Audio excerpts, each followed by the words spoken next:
ICC हर महीने nominate करता है 3 प्लेयर जिनका उस रिस्पेक्टिव महीने में शानदार प्रदर्शन रहा होता है। तो इस बार सितंबर 2022 के महीने के लिए आईसीसी ने नॉमिनेट करे हैं 3 प्लेयर। सबसे पहला नाम आता है मोहम्मद रिजवान का, और उसके बाद नाम आता है कैमरॉन ग्रीन का, और तीसरा नाम जो आईसीसी ने नॉमिनेट करा है उनका नाम आता है अक्षर पटेल का।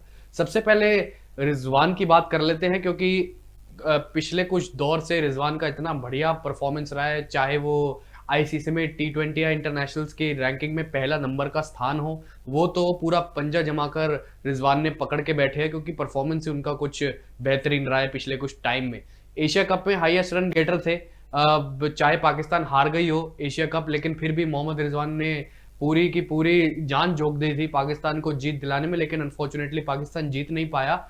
और हांगकांग के खिलाफ और इंडिया के खिलाफ दो 70+ स्कोर्स थे, और जाते जाते मेहनत करी थी ताकि कि पाकिस्तान जीत जाए, लेकिन फाइनल में हो ना सका। फाइनल में भी 50 बनाए थे मोहम्मद रिजवान ने, लेकिन अनफॉर्चुनेटली वेन में चली गई वो पारी। और एशिया कप के जो थे वो हाईएस्ट रन गेटर रहे। पाकिस्तान और इंग्लैंड की जो 7 मैचों की टी20 सीरीज थी, उसके जो शुरुआत के 5 मैच थे उसमें मोहम्मद रिजवान ने शुरुआत के 5 मैचों में ही अब लगातार 60+ स्कोर्स बनाए थे। और 7 मैचों की टी20 सीरीज में से एक मुकाबला खेला भी नहीं था, उन्होंने रेस्ट दिया था उनको, तब भी वो पूरी सीरीज में हाईएस्ट रन स्कोरर रहे। 319 रन और 63.50 का उनका एवरेज था, और 138 या कह सकते हैं 140 के स्ट्राइक रेट के आसपास से उन्होंने बल्लेबाजी करी थी। और इसमें कोई शक नहीं है कि पूरे के पूरे एशिया कप में, या कह सकते हैं पाकिस्तान और इंग्लैंड की जो 7 मैचों की टी20 सीरीज थी, उसमें जो जिस तरीके से मोहम्मद रिजवान खेले थे,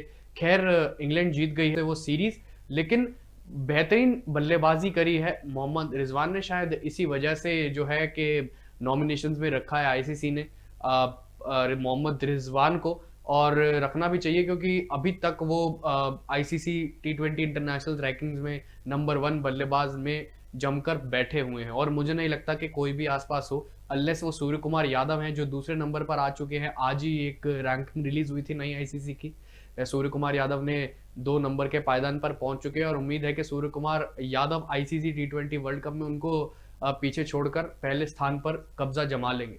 अब दूसरे खिलाड़ी की बात करते हैं, कैमरॉन ग्रीन की जबरदस्त हिटर, और किसी भी पोजीशन पर खिला लीजिए, आप देखिए उनको 5 नंबर पर खिला लीजिए, 6 नंबर पर खिला लीजिए, वो हिटिंग जबरदस्त करते हैं। और इस बारी तो इंडिया के खिलाफ ऑस्ट्रेलिया की जो सीरीज हुई थी, इंडिया में ही 3 मैचों की, वहां पर एरन फिंच ने उनको प्रमोट किया था ओपनिंग में अपने साथ, वहां पर बेहतरीन प्रदर्शन किया।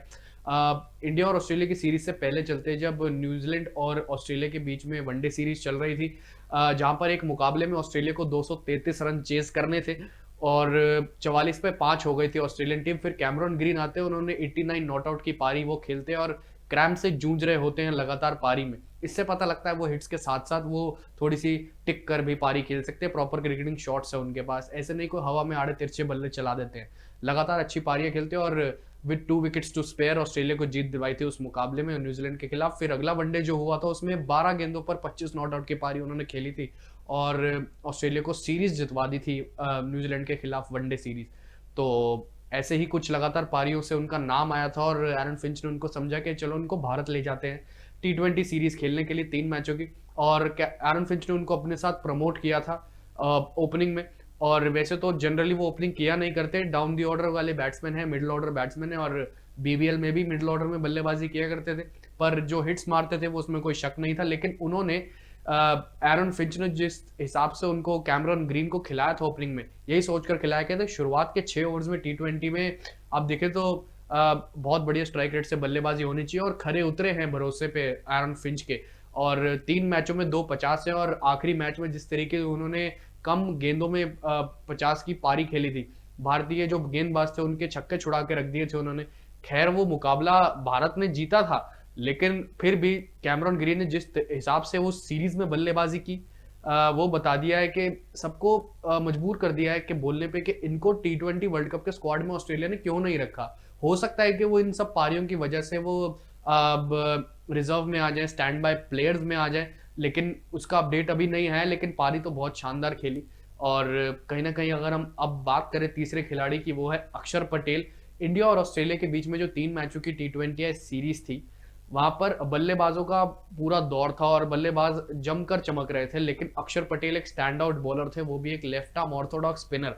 जिस हिसाब से अक्षर पटेल ने पहले ही मुकाबले से विकेटें लेनी शुरू करी, टोटल उस सीरीज में 8 विकेटें ली अक्षर पटेल ने, और पहले मुकाबले में 3, दूसरे मुकाबले में 2 और फिर आखिरी मुकाबले यानी तीसरे टी20 में 3 विकेटें ली थी।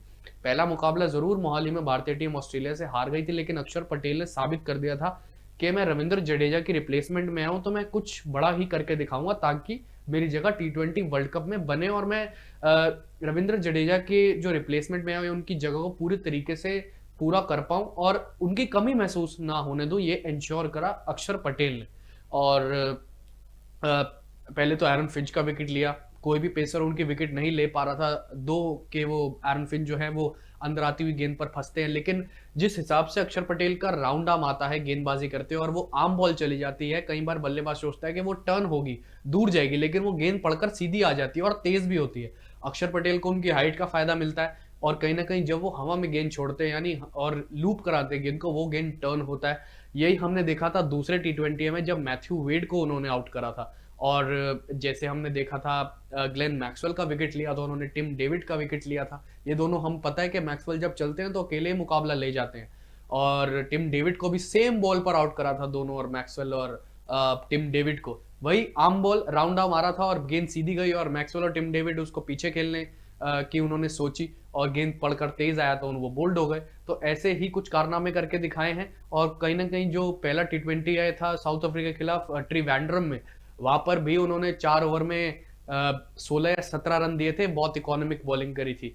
तो कहीं ना कहीं अक्षर पटेल भी भारतीय टीम में अच्छा परफॉर्मेंस कर रहे हैं, और अब देखते हैं कि टी20 वर्ल्ड कप में उनका सफर कैसा रहेगा, ऑस्ट्रेलियन पिचेस उनको फेवर करती हैं या नहीं करती। और आप सभी क्या सोचते हैं कि तीनों खिलाड़ी जो नॉमिनेट किए हैं, मोहम्मद रिजवान, कैमरॉन ग्रीन और अक्षर पटेल, इन तीनों में से कौन होना चाहिए और उसको अवार्ड दिया जाएगा player of the month for the month of सितंबर 2022? हम आपके साथ फिर से जुड़ेंगे, बताएंगे आपको कौन है। फिलहाल के लिए अभी इस वीडियो में इतना ही।